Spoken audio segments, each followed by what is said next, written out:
Good morning, sir. Good morning too. What is your name? My name is Muhammad Randu Diva, but you can call me Randu. What are your daily activities? My daily activity, especially on weekday, are studying to complete my undergraduate study at Jenderal Ahmad Yani University, Yogyakarta. And on holiday, I use it to do college assignment and clean the house. This session, I want to talk about data encryption technology. But before we move on to our main discussion, I would like to hear your feedback on something that was widely discussed by the public last year.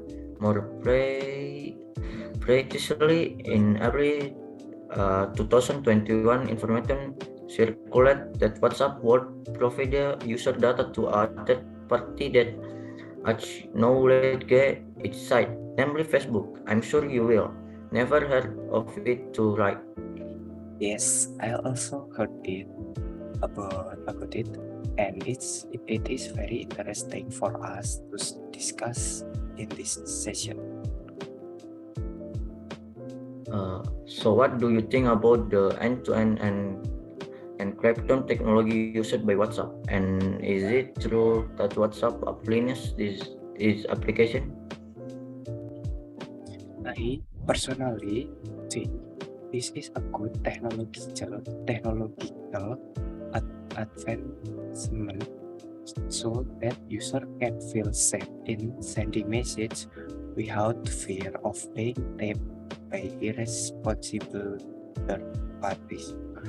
When referring to frequently asked question released by WhatsApp, it is true that they apply this technology to their messaging application, as evidenced by the word message are and calls are encrypted end-to-end, which assures user that no one can access them, see or hear messages or calls that you make on WhatsApp application.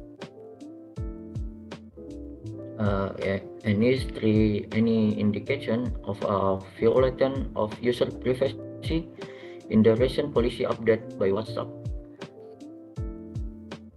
According to the information I got, the data sharing policy with Facebook, which is now referred to as Meta, is limited to such as battery level, device signal strength, application version, browser information, mobile network, connection information, include phone number, mobile operator or ESP, language and time zone, IP address, device operating system information, and email number are associated with the same device or account, and no information was found if WhatsApp shared message with its parent company Meta as its users are using both.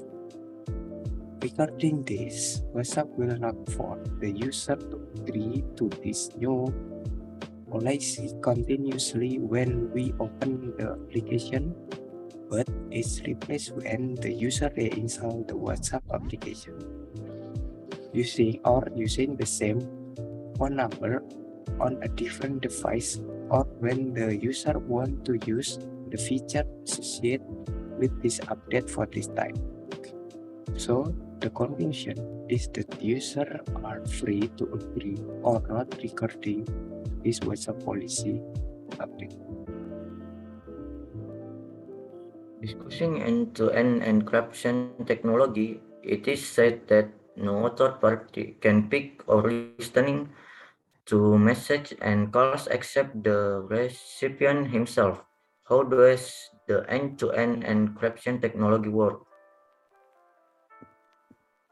The way the end-to-end process works is by encrypting the message and converting the message into random character or ciphertext.